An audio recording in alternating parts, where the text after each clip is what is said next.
habang inaantabayanan po natin yung paglabas mula sa Apostolic Nunciature sa Taft Avenue ng ating Santo Papa, ay nakikita po natin tila yan po sa rota yan na dadaanan ng Santo Papa. Ayan po, gaya ng kanina pang umaga ay makapal na ang tao doon at inaantabayanan ang namasilayan man lang kahit ilang segundo ang mukha o kahit yung mobile nga lang ng Santo Papa. Masaya na yung mga tao. Miss Cathy, no? Baka mabitin lang yung mga tagapanood natin ngayon doon sa pinag-uusapan natin kanina. Bago, gusto ko lang idagdag sana doon sa sinasabi ni Father kanina, yung historical background, no, maikling-maikli lang kung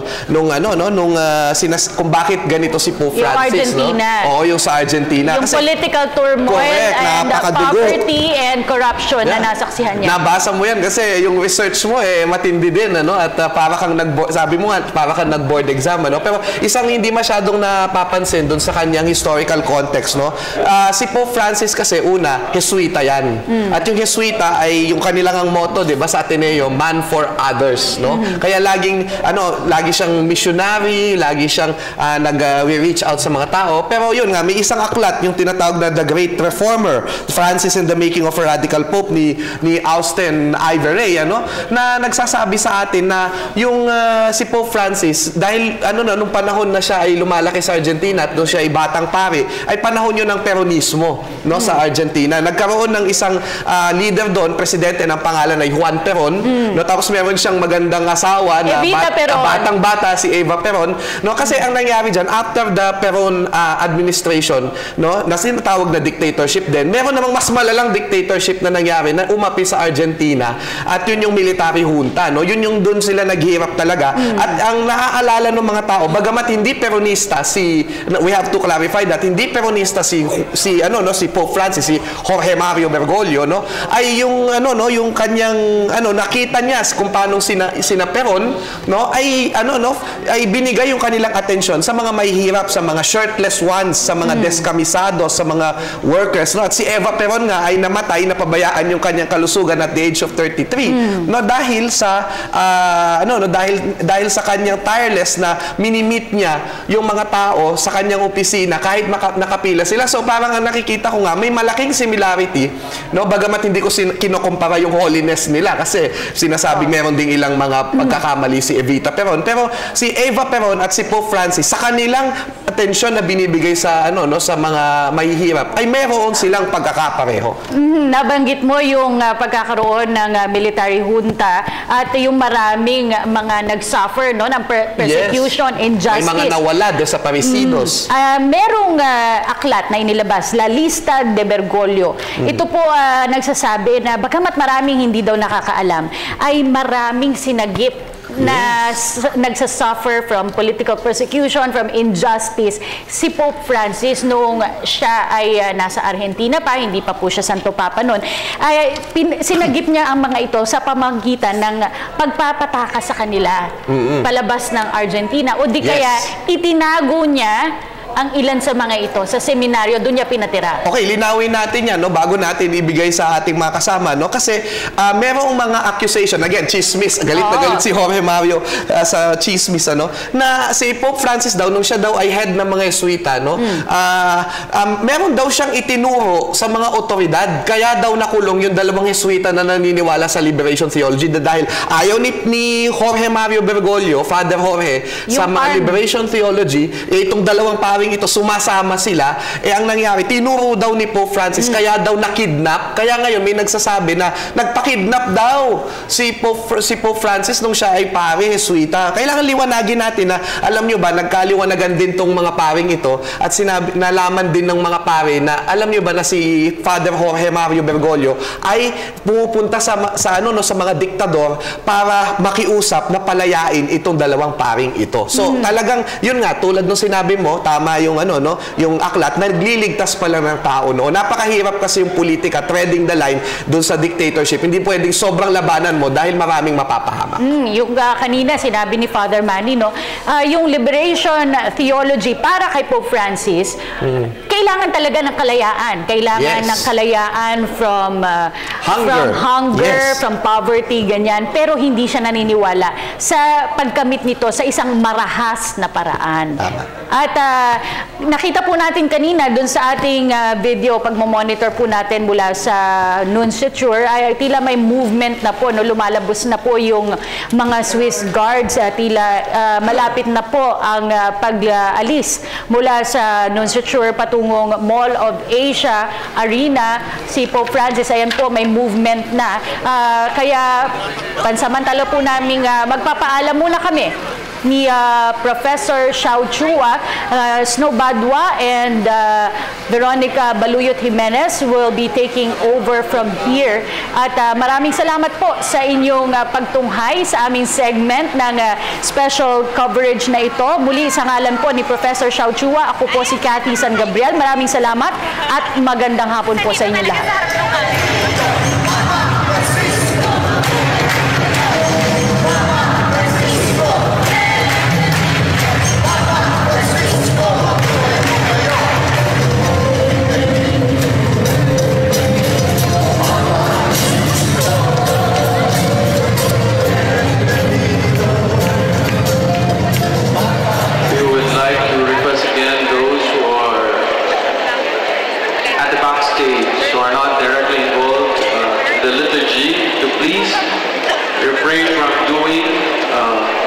Personal necessities at the backstage comfort room.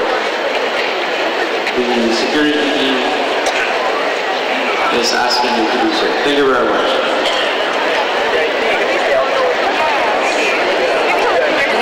Po, nakikita po natin, nakita natin kanina ang Mall of Asia Arena kung saan inaantabayanan po ang ating mahal na Santo Papa. Inaasahan po na aalis siya sa Papal Nunciature ng alas 5:05 ng hapon at darating siya sa MOA Arena ng 5:30. So 25 minutes yung kanyang convoy na tatahak. That's quite a long stretch, no? And Yes. considering na the Papal guards are also expecting itong Santo Papa, no, na sometimes, no, nag-aalat sila ng leeway para alam nila na minsan uma-adlib, no, yung Santo Papa at bumababa at minsan nakikipag-usap doon sa mga kababayan natin. Alam mo, Nikki, yung whole stretch of Rojas Boulevard, ito masyado ng sagrado at banal itong lansangan na ito, no, dahil sa ngayon po so far 4 na beses na diradaanan ng Santo Papa from the Papal Nunciature to Malacanang, and then from Malacanang to Nunciature, at mamaya, no, daraanan na naman. Kanina nga, from Malacanang, nagtungo siya dito sa Manila Cathedral para sa kauna-unahan niyang misa. At nandun ako kanina kakwento ko lang sa iyo yung nangyari dahil for the first time nakita ko in person ang mahal na Santo Papa at talagang yung feeling ko kakaiba, no? He was just about 10 meters away from me kasi nando kami sa media platform, no? And nung pagdating niya, yung mga tao syempre naghiyawan at lahat, ano? And then umakyat siya kaagad sa hagdanan. Hindi na siya tumalikod sa amin muna kasi kinakausap siya ng ibang mga cardinal, yung mga bishops na nandun. And yung mga tao, Pope Francis, nag-chat sila, no? Oo, yung mga madre nagkakantahan para humarap ang Santo Papa sa amin. And narinig niya, tumigil siya, umikot siya, tumarap at naghiyawan yung mga tao. At yung kanilang kamay talagang nag-wave sa Santo Papa. And naramdaman ko parang merong electricity dun sa paligid, sa atmosphere, ano? Dahil nga yung parang kumikislap parang ba siya kumikislap kahit na makulimlim. Oo, makulimlim yung lagay ng panahon kanina Inaasahan namin. Well, nung kasi nando kami alas 4, alas 5 pa lang ng umaga, nandun na kami. Iba mga tao din, 1 a.m. nandun na no? Naghintay na sila doon. At imagine mo, more than 6 hours silang inantay ang Santo Papa para masulyapan lang ng sandali. At 15 ang nakita kong hinimatay.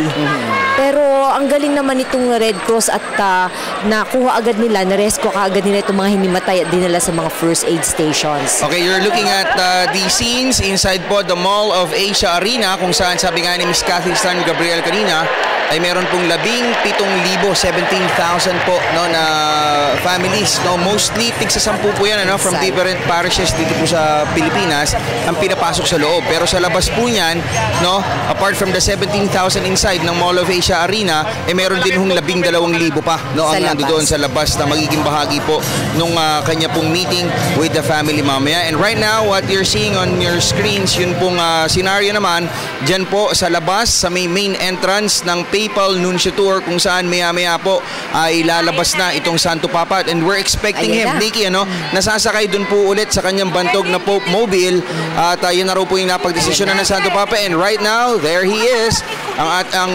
His Holiness ay magsisimula na pong bagtasin, ano, pagdugtungin ito pong Papal Nunciature at ito pong Mall of Asia. At narinig po natin agad ang hiyawan ng ating pong mga kababayan na kanina pa ho galak na galak at kanina pa naghihintay. Inaantabayanan ng ating Santo Papa. Hindi sila, walang kapaguran itong mga kababayan natin. Talagang inaantay nilang Santo Papa na dumaan.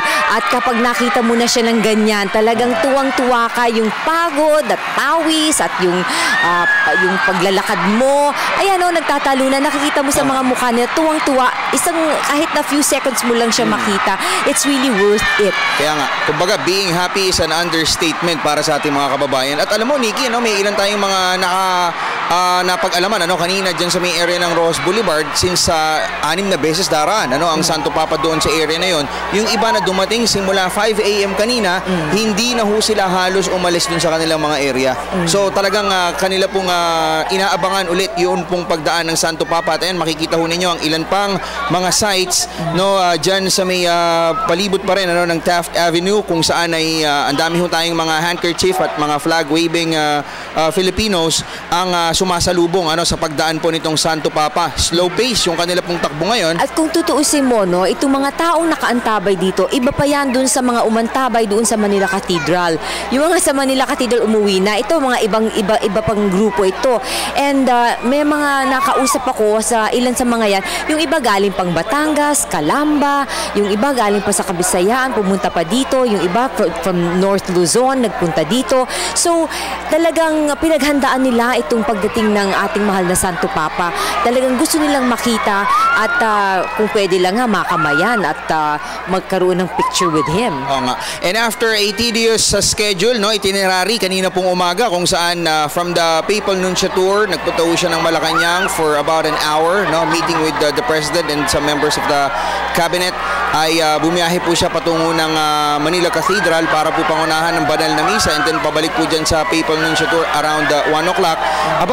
Imbis na magpahinga itong Santo Papa, although right now, no, looking at him, he looks so fresh, no, nakapag-tweet pa yung Santo Papa. Nag-tweet po siya, first ever tweet po niya, no, doon sa kanya pong @Pontifex account, at ang kanya pong kataga, no, in Filipino ito, Nikki. Ang sinabi niya, ang Pilipinas ay patunay ng kabataan at kasiglahan ng simbahan. At alam mo, sa first 45 minutes nung kanya pong tweet, pumalo na po ito sa mahigit 11,000 retweets at 11.3 favorites. Ganong kabilis, no, yung takbo at yung pag-share ng ating mga kababayan at ng mga Katoliko sa buong mundo dun sa naging tweet ng Santo Papa in Filipino. Nakikita natin na full of energy pa rin. Hindi siya na-jet lag. Considering, no, tuloy-tuloy yung kanyang mga activities. From Rome, kaagad sumabak siya sa Sri Lanka at ang dami din niya activities doon. Pagkatapos, dito naman, 6-hour flight at ang dami rin niyang sunod-sunod na activities. At ngayon, papunta siya sa Mall of Asia para sa kanyang encounter with families. Dito po sa Mall of Asia ay makakapanayam niya o magbibigay ng testimonya ang 3 pamilya. Itong 3 pamilya na magsasalita ay masusing pinili, no, nitong committee ng para sa event na ito. At ang unang pamilya ay magbibigay ng testimonya patungkol sa kanilang karanasan sa kahirapan. Ang pangalawang pamilya naman ay magbibigay ng testimonya patungkol naman sa pagiging overseas Filipino worker ng head of the family nila. At ang pangatlong pamilya naman ay we'll talk about itong person with disability, kung gaano to kahirap and how they are surviving itong mga kanilang karanasan. At sa ngayon po mga kaibigan, ay nasa kahabaan pa rin po ng Quirino Avenue, ito pong PayPal convoy. Although looking at it, mukhang papasok na po ito sa may area ng Rojas Boulevard. Alam mo, Nikki, nagkaroon pa ng konting aberya dyan, ano? Doon sa may Center Island kasi, yung mga kababayan natin supposedly bawal dyan eh.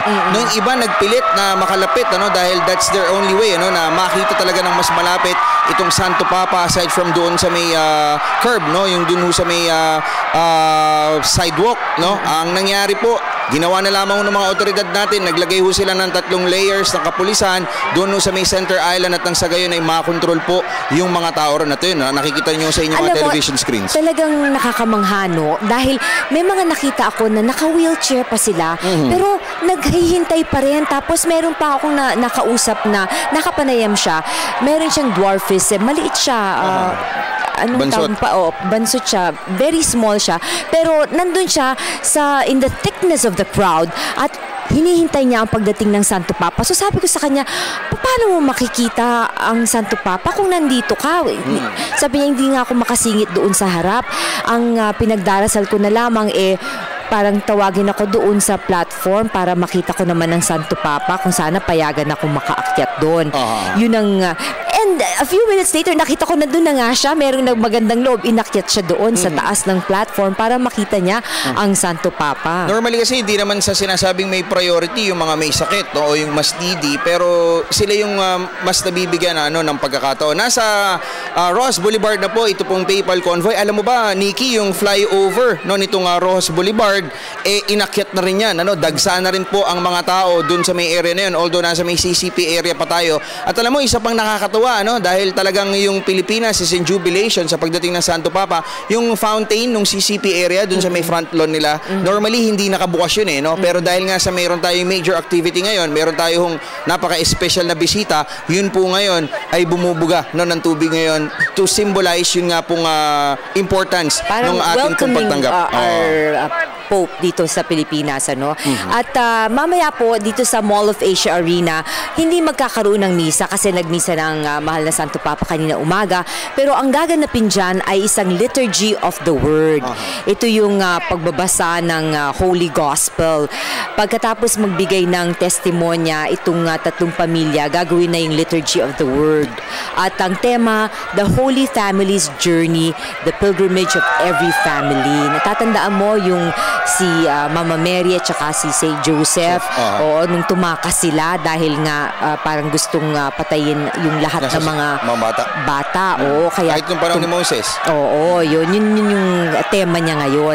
Parang pagpapakita na itong mga pamilya na nakakaranas sa mga kahirapan, mga pagsubok, ayan, dahil sa kanilang pananampalataya ay sila ay nakakaraos, at dahil nandiyan ang Diyos, nagiging mas malakas sila at matatag. At bukod kasi, Nikki, sa kanyang pagmamahal sa mga mahihirap at mga kabataan, isa pa rin po sa talagang pinagtutuunan ngayon ng pansin ni Pope Francis sa kanya pong tenor dyan po sa Vatican ay yun pong pagpapamilya. Ayon nga sa kanya, bagamat may mga question ngayon, yung ilan pong mga obispo na mas bilisan yun pong proseso noon pong annulment, yan yung ilan sa mga tinatalakay ngayon sa Vatican, sinabi niya na siguro at this point, habang hindi pa aprobado yung question na yun, yung panukala na yun, mas mainam na yung mga bishops, yung mga pare, sila mismo ang mamuno doon sa lalo pang pag-i-inspire, pag-i-encourage doon sa mga magpapamilya na mas alagaan at mas bigyan ng sanctity yung tinatawag nating everlasting relationship. Yun nga din sa homily niya kanina, before the religious, yung mga about 2,000 priests at mga madre at religious sa Manila Cathedral, sinabi niya na you are ambassadors of Christ. So dapat lumabas sila at ihatid nila yung itong tema nga niyang mercy and compassion. At sabi niya dapat itakwil na nitong mga religious yung luho sa buhay at pagiging makamundo. Right now, the Pope is approximately 5 kilometers away from the SM Mall of Asia. At makikita mo yung tinurang ko kanina na yung flyover ng Rojas Boulevard. Kanina, pinununan tao yun But since magiging security nightmare yun, nagawa po ng ating mga otoridad at ng ating mga kapulisan na pababain yun po mga nasa itaas. Kahit nga yung mga buildings na dinaraanan nito pong PayPal convoy, Nikki, yan po ay siniyasat at talagang sinuyod ng maigi ng ating mga otoridad para ma-deter yung any eventualities no, sa pagbagtas nga at pagbaybay nito pong Santo Papa sa atin pong mga lansangan. So, napakaganda ng weather kanina, hindi masyadong mainit, para makulimlim, no? At umambon lamang ng kaunti nung umalis na yung convoy ng Santo Papa kanina sa Manila Cathedral. And now we see na medyo makulimlim. And actually, this is good for the Pope kasi nga nung nandun siya sa Sri Lanka, masyado siyang napagod dahil mainit yung sikat ng araw. Kung kaya't ngayon medyo mahangin pa and yung hindi siya humid, so maganda at mukhang maganda din yung disposition ng ating Santo Papa, hindi siya masyadong pagod. Siguro nakapag-nap siya, yung 40-minute nap niya daily, at yung jet lag niya parang hindi halata. At alam mo, meron ding senaryo ngayon na nandiyan po sa SM Mall of Asia Arena dahil Nikki, kanina kinuwento ko sa inyo, no, na per parish, no, sa bansa meron 10 pamilya.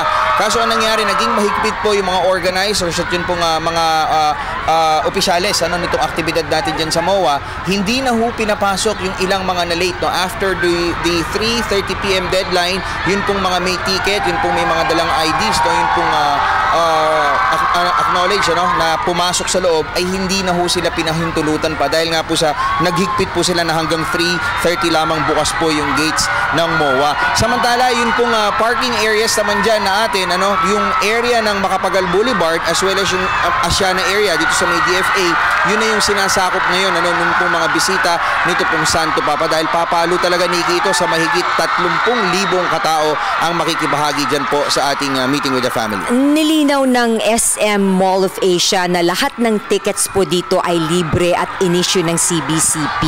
Yung local diocese ay nagbigay ng libreng tickets para sa 16 cinemas ng SM dahil magkakaroon dyan ng live streaming ng mga aktibidades ni Pope Francis sa Mall of Asia. So cancel muna yung mga palabas. Wala munang palabas dahil habang nagaganap itong event sa Mall of Asia, may live streaming doon at libreng makakapanood ng kahit sino. Okay, at ilan pa ho sa mga ating tinututukan at atin pong mga nakukuhang reports mula po dyan sa Mall of Asia Arena is that yun pong palibot yan. Ayan, ipakita na agad ng ating pong coverage team. Yung pong palibot pati nitong globe, no? Yung pinaka-landmark yan pong Mall of Asia Arena ay punong-puno na rin po ng tao coming from the Macapagal Boulevard, no? At ito yung lansangan sa may Macapagal Boulevard na to. Alam mo, itong Mall of Asia ay may laking 64,085 square meters. Ang kapasidad ng loob ng arena, napakalaki nito, no, is between 15 to 20,000. Kung 20,000, depende yan kung papayagan yung standing room only, kaya nagiging 20,000. Pero kung uupo, 15,000. Meron itong 10 elevators at 34 na escalators. Ganyang kalaki yan. Meron pa ring special access para sa mga persons with disabilities. At hiniling ni Pope Francis na ayusin yung stage in such a way na meron siyang eye contact sa lahat ng pamilya. Kung kaya't hindi naglagay ng mga upuan backstage para lahat nakikita niya at nakakapag-eye contact siya. Gusto niya makita yung expression nito mga pamilya habang kinakausap niya. At mas magiging one-on-one yung approach, no, yung dating. No, at samantala, mga kaibigan, ito pong si Pope Francis pala ay natawa siya dun sa kanyang entrada kanina sa kanyang homily kaninang umaga sa Manila Cathedral kasi sinabi niya na, "Do you love me?" Di ba? At sumagot yung mga pare, yes. Ngayon, nung sumagot yung mga paring yes, alam mo ba, doon sa labas, dahil nandun ako sa labas doon lahat ng mga tao din doon, sabay-sabay yes. So, kaya natawa si Pope Francis kasi sabi niya, no, I was quoting doon nga sa gospel na nung tinanong ni Jesus kay Peter nung nagkita sila sa Sea of Galilee, yung after the Lord has risen, tinanong niya kay Peter, "Do you love me? Then tend my sheep." Diba? Yung 3 beses niya tinanong yun.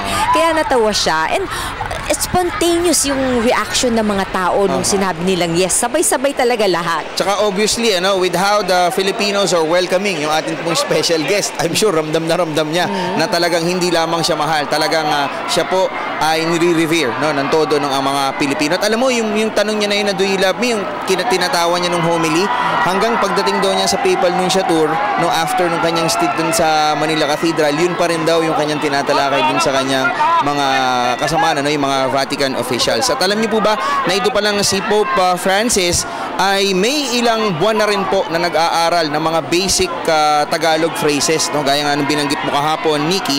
At ayon nga po sa Rome-based priest na si Francis Dominic Vergara, malimit po silang magkasalubong nito pong si Pope Francis at lagi raw itong nagpapaturo sa kanya ng ilang mga kataga in Filipino. At katunayan, dun po sa kanyang tinitirhan, ay may 15 mga Filipino seminaries at 3 deacons po ang nagsisilbi sa Santo Papa. Kaya ganun siya kadikit, ganun siya kalapit, ganun siya ka-familiar sa kultura at ugali natin mga Pilipino. At kanina, merong 2 Argentinian priest at isang madre na nandoon sa loob ng Manila Cathedral. Yung isa si Father Filoni, isang concelebrant dito sa misa na ginanap sa Manila Cathedral. At na-interview ko siya days before itong pagdating ng ating Santo Papa.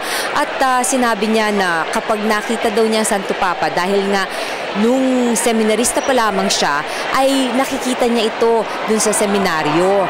Nakikita sila ni Pope Francis. Hindi pa Pope noon si Pope Francis, at nagbibigay pa ng seminar sa kanila and nagbibigay ng homily. Kaya sabi ko sa kanya, sa palagay niyo ba makikilala pa kayo? But sabi niya hindi na siguro because that was so long ago, mga 20 years ago na yata yun. Sabi niya baka hindi na niya ako makilala. At nakausap ko uli si Father Filoni kanina. Sabi ko, were you able to speak with the Pope? Sabi niya hindi, kasi naunahan ako nung madring Argentina, kasama ko nung dumaan ng Santo Papa sa amin. Yung madre daw sabi sa kanya, we are 3 Argentinians here. Sabi daw ng Santo Papa, I'm glad that you're here. At right now, pumasok na po sa vicinity nito pong Mall of Asia, ito pong Pope Mobile. Siya po yung nauuna dun sa pinaka main convoy, dahil may mga advance party dun sa kanyang harapan, na pinamumunuan ng mga tauhan natin mula po sa Philippine National Police, at nasa loob na po siya nung tinatawag na roundabout natin, dun po sa may pinaka-iconic spot ng Mall of Asia Arena, dun po sa may tabi ng Globe.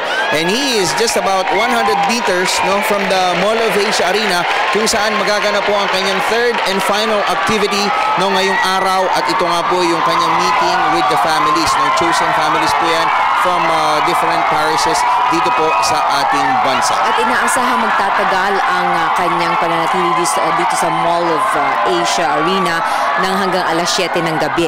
At magkasama dito sa Liturgy of the Word ang mga petitions na sasabihin ng mga participants dyan, yung intercessions na bibigkasin sa iba't ibang dialects. Ang petition patungkol sa migration ay bibigkasin sa Tagalog, ang poverty and injustice ay bibigkasin sa Cebuano, ang division and conflict ay bibigkasin sa Ilocano, ang disabilities naman ay sasabihin sa Kapampangan, ang crisis of faith ay sasabihin sa Ilonggo, ang war and hostilities ay sasabihin sa Waray, at ang mission ay sasabihin sa Bicolano. Akala ko Ilocano Ilocanong Bicol, Okay, bumagal na po ang andar nito pong convoy, at mapapansin ninyo, ito pong si Pope Francis, abot pa rin po ang kanyang pagkaway doon po sa libo-libo nating mga kababayan na nasa labas po ng Mall of Asia upang saksihan ang pinaka-historic and pinaka-sacred activity dito sa Mall of Asia Arena. Incidentally, ang unang event dyan, concert ni Lady Gaga. At ito rin po yung siya rin po yung first Pope na gagamit ng state-of-the-art stadium na yan. Dahil si Pope John Paul, nung isa sa kanyang mga visits before, dun siya sa Araneta Coliseum. And, kasi yun ang pinakamalaki at that time, 1981. Kasi, pero up to now, itong Mall of Asia, third ito. Ang hindi mapupuntahan ng Pope, yung unang-una, yung Philippine Arena. Tapos pangalawa, itong Araneta. Ito yung pinaka-state of the art yan. At mamaya, ang aktresa si Boots Anson Roa at ang asawa nito na si King ay magkakaroon ng mahalagang papel sa pulong. Mamaya malalaman natin yan. At ang family matriarch na si Remedios Enriquez Rodrigo kasama ang 2 apo ang magbibigay ng garland dito sa ating Santo Papa. Si King Rodrigo ay magbabasa ng mensahe para sa Santo Papa on behalf of all the families present. Alam niyo ho, animoy parang piyesta o may napaka-importanteng gathering, no, na nagaganap dyan sa Mall of Asia. Of course, no, this is really important for all of us dahil ang pinakamataas po na opisyal ng Vatican ang atin pong tinatanggap, no, na pangunahing bisita ngayon dyan po sa Mall of Asia. At ayun, no, dumaraan na siya doon sa isang basilika, no, sa tabi ng Mall of Asia Arena at ito patungo na po siya doon sa Coral Avenue at dito ho ay makikita rin natin ano yung po mga inilagay na mga tents nito pong Department of Health na tumutugon doon naman ho sa mga insidente ng pagkahilo o pagkaramdam ng masama ng ilan sa ating mga kababayan. Kanina may mga na-reports, Nikki, na may mga nahilo raw na agad maraming nahimatay. Nahimatay. Pero dahil nga sa ng Red Cross, oo. Tsaka yung dami ng tao talagang iba yung ano no, iba yung tapos yung ano mo pa, yung energy, ubos na ubos every time na Incidentally, Noah, yung mga nais manood nitong event na ito but they can't be here in the MOA Arena, maaari silang magpunta sa SM City North EDSA, Mega Mall, South Mall, SM City Manila, SM City Santa Mesa, SM City San Lazaro, Fairview, Marikina, Bacoor, Dasmariñas, Clark, Pampanga, Cebu, Iloilo, Davao at Lanang. At libre po ang may live streaming nitong event sa MOA. Parang pay-per-view no, ng boxing. No? Pero kung hindi man ay makakalabas sa inyong mga bahay, pwede na ho kayong tumutok dito sa amin ano? Dahil ihahatid doon namin sa inyo ng mas malawakan ito pong mga aktibidad ni Pope Francis dyan po sa Mall of Asia Arena. Kung mapapansin mo, no, even earlier on sa Malacanang, yung mga bata dinadala kay Pope Francis at gustong-gusto niya, hinahalikan niya, hinahawakan niya at talagang pinapabayaan niyang yakapin siya nitong mga bata. At napansin mo, Nikki, nag-break na ng protocol. Itong si Pope Francis, huminto siya bahagya dun sa may isang spot, dun sa may Coral Avenue at kanya pong nakakwentuhan ano, yung mga kababayan natin doon na talaga naman pong matindi pa rin ang pagkagiliw sa pagtanggap dito po kay Pope Francis. This is the second day ng kanya pong 5-day visit dito po sa Pilipinas kung saan bukas no, mas magiging hectic yung kanyang schedule dahil siya po'y pupunta sa may Tacloban at sa Palo Leyte. At alam mo ba, sa Palo pala, Nikki, no, yung mga pari doon ay nakahanda na yung kanilang iririgalo kay Pope Francis. Ito po yung isang imahe ng Immaculate Conception na gawa doon sa debris nung gumuho na Palo Cathedral. So yun yung regalo nila. Tapos kanina pala, speaking of gift, si Pangulong Benigno Sumina Aquino III, niregaluhan niya ng Mary Under of Nuts, no? Undoer of Nuts, yung si Pope Francis. Yes, oo. Yun yung ano sa Acacia Tree. Hindi, yung Mary of Nuts, favorite ni Pope Francis yun. Kaya nalaman nila yun, kaya niregaluhan siya. Tapos yung ano na yun, nililok yun ng ating artist, sculpturist na si Fred Baldimor mula dun sa Acacia Tree na bumagsak dun sa may Kalayaan Grounds nung bagyong Ondoy. So, yun yung naging regalo nila. Habang si Pope Francis naman, isang lumang mapa ng Pilipinas at ng mundo ang kanyang binigay at saka isang PayPal coin na may nakalagay na kanyang pangalan. Parang yung 2 piso ba natin noong araw yun o yung mamera na maraming race ng sun sa gilid. Tapos may nakalagay doon na Pope Francis MMXV o 2015. Alam mo ba, every Wednesday merong audience with the Pope sa Vatican. Kaya yung mga bagong kasal o kaya nagse-celebrate ng kanilang wedding anniversary, talagang personal na kinakausap, kinakamayan ni Pope Francis doon sa Vatican. Kaya kung gusto nyo, actually, anybody can do that yung mga mag-anniversary kung gusto yung magpunta doon, all you have to do is show your marriage certificate na anniversary nyo at talagang papapasukin kayo dahil favorite daw yan ni Pope Francis. Itong mga pamilya, yan ang talagang gusto niyang i-focus on, yung strengthening the family. Tsaka yung everlasting bond ng mga pamilya. Ito naman, mga Philippine flag naman ang ibinawag ay wayho sa Santo Papa nito pong ating mga kababayan na nasa main entrance na nito pong Mall of Asia Arena and siguro in a few moments hihinto na ito pong PayPal convoy para officially i-welcome na sa MOA. Mabagal siya, no? Hindi kasing bilis kanina nung mas from the PayPal Nunciature, mas bumagal siya ngayon dahil maraming mga tao. Gusto siguro kaliwat kanan yung no, yung pulo-pulong mga tao no? Yes, yung para naman hindi masayang yung paghihintay nila. Ilang oras yung paghihintay, sulit na sulit kapag nakita mo na humarap sa'yo si Pope Francis. Ayan, umikot na naman. At ito pong convoy ng Santo Papa, of course, mapapansin ninyo, yun pong kanyang mga bodyguards, no? Yun po yung mga Swiss guards na tinatawag natin, ano? All coming from the Vatican, at yung kanyang driver ay also a Swiss guard, no? Na yan yung talagang kabisado na, no? Titignan pa lang niya yung galaw nung mata nung kawain nitong si Pope Francis. Alam niya kung kailan hihinto at alam niya kung kailan babagalan yung kanya pong takbo. At dito po sa Mall of Asia Arena event ay pakikinggan din ni Pope Francis ang istorya ng mga kabataan. The Pope will give them words of comfort dito nga sa kanilang mga nararanasang mga trials in life. At isa sa mga pamilya na pupunta dyan, itong Bellosilio family, na yung ina nila, no, yung matriarch nila, ay nakapagpaaral ng 600 pare at madre.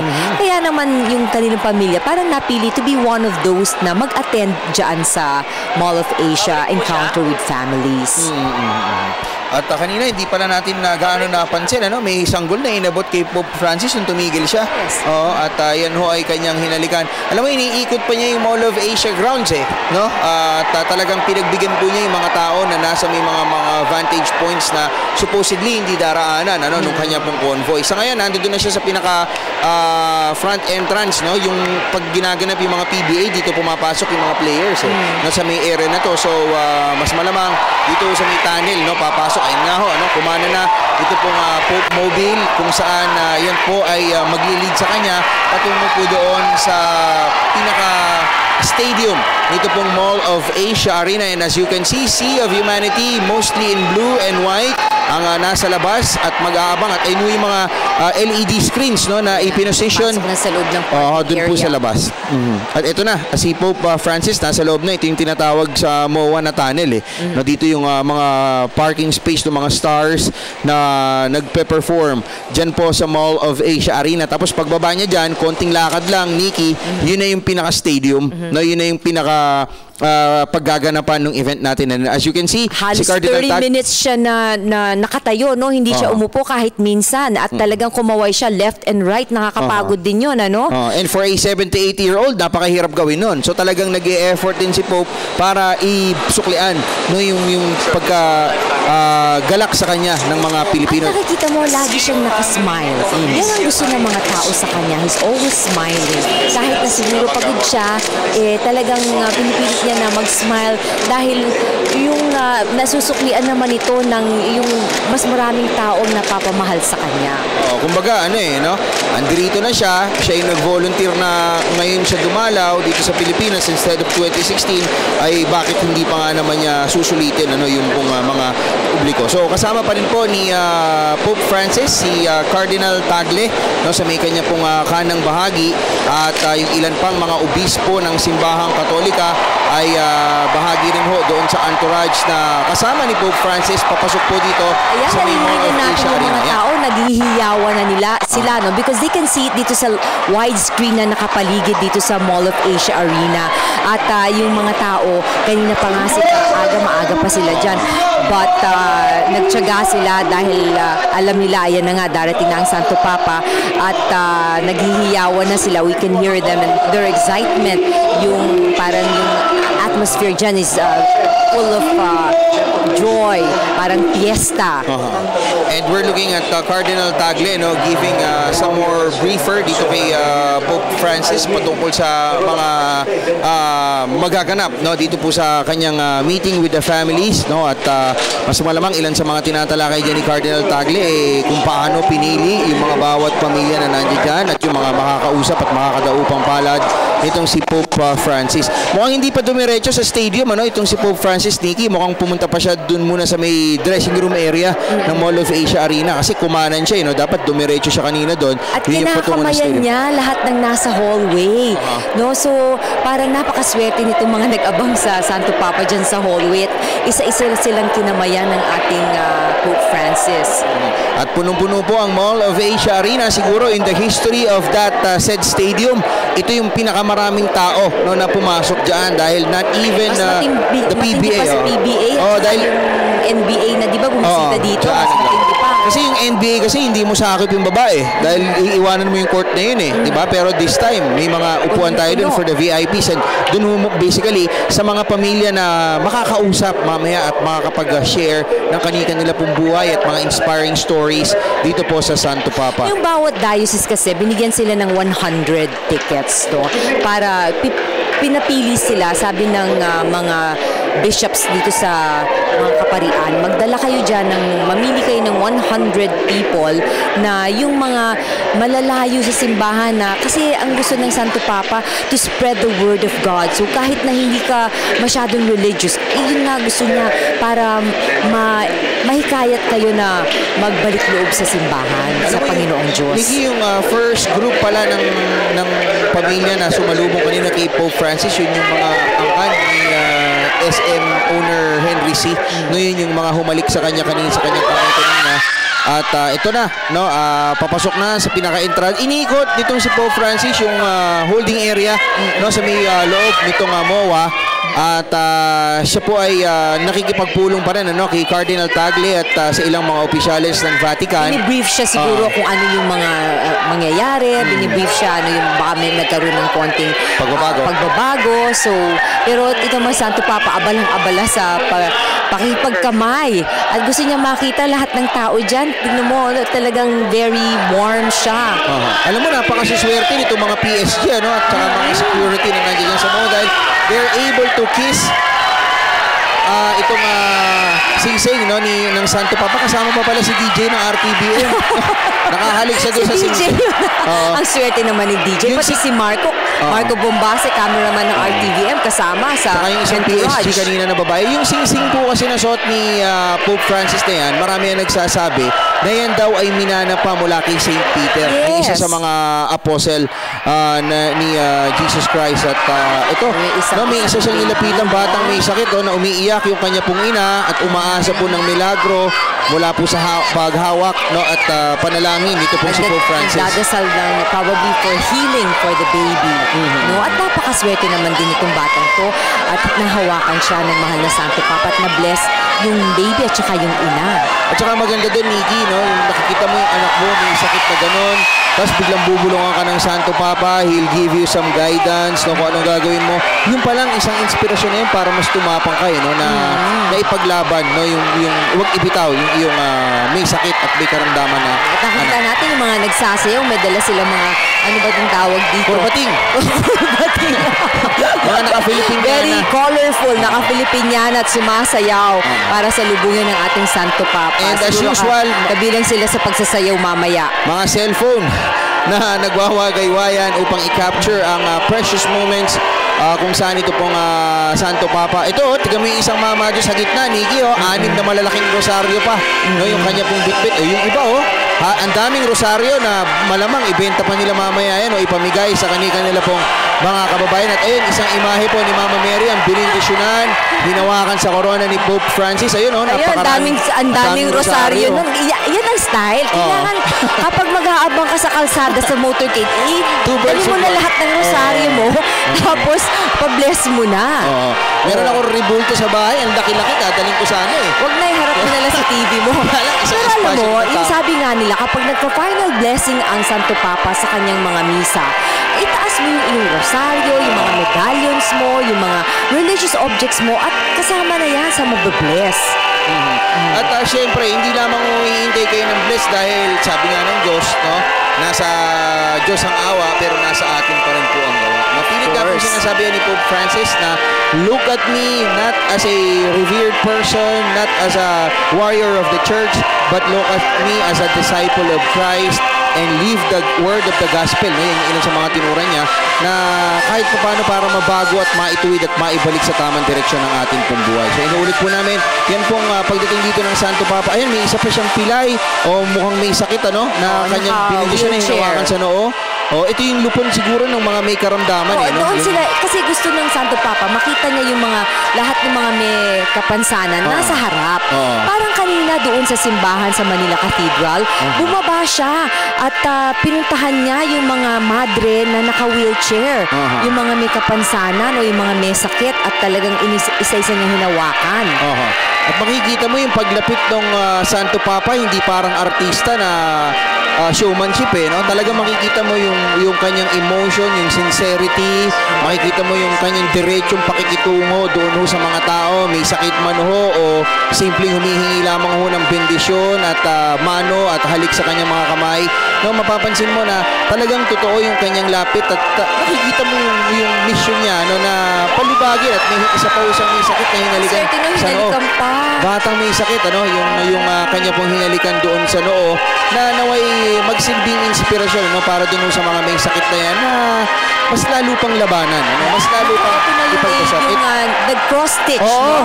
Ito yun. Ayan, yung ginawa niya, yan ang ipipresenta niya sa Santo Papa. Ibibigay na niya yan, regalo na niya. Ilang buwan din yan ginagawa yung cross stitch. Oo, ginamit niya dyan no? Taga-probinsya itong bata na ito no? I just forgot kung saan exactly. At ang kanya talagang pangarap is ma-meet si Pope Francis o ang isang Santo Papa. Dahil alam mo yung bahay nila, Nikki, napakaraming mga cross-stitch niya na ginawa no, na may mga imahe ng Holy Family, ng iba't ibang mga santo. At ito, ilan pa rin ho sa mga nabigyan ng pagkakataon na makalapit sa Santo Papa at makapag-abot po ng kanilang mga regalo. Ito normally yung mga may sakit, may mga kapansanan nga no, at may mga iniindang mabibigat sa kanilang mga buhay. At mamaya po, dalawang singers ang kakanta. Ang The Voice Kids winner na si Laika Garinod ay kakanta ng Tell the World of His Love, yung 1995 World Youth Day theme nung bumisita dito si Saint Pope John Paul II. At kakanta din si inspirational diva Jamie Rivera ng We Are All God's Children. Ito naman ang official hymn ng pagbisita ni Pope Francis dito sa ating bansa. And with the looks of it, mukhang may bahagyang delay ng ating pong aktibidad. Yun po ating programa dyan sa Mall of Asia Arena.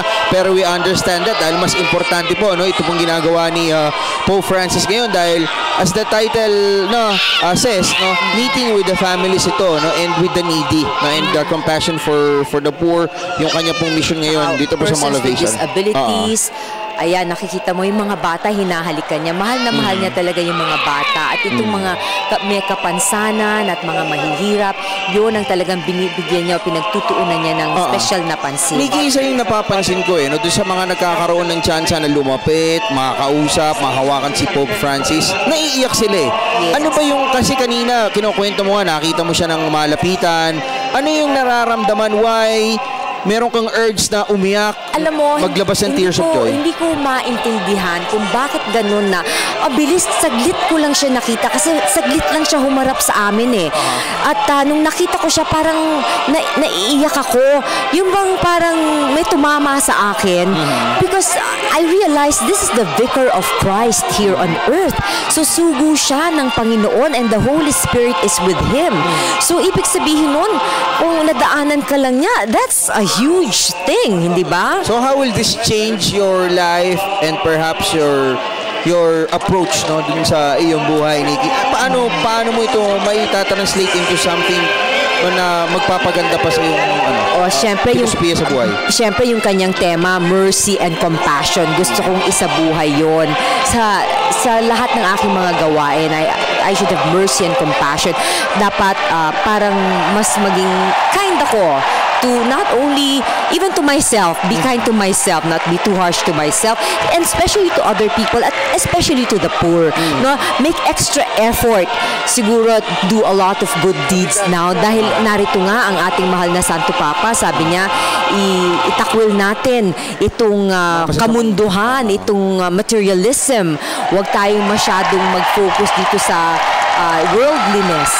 Kaya, and he's a very good example of that. Kasi nakikita natin, ayaw niya tumira sa kanyang palasyo, ayaw niya na magarbong buhay. Nagbubus lang siya, pumipila siya kahit na Santo Papa siya. Ayaw niya na may cook, siya nagluluto. Siya nagdadala ng sarili niyang bag. bag. Bawat ginagawa niya may labor of love. Sa ngayon po ay nandiyan na sa stage, ito pong Santo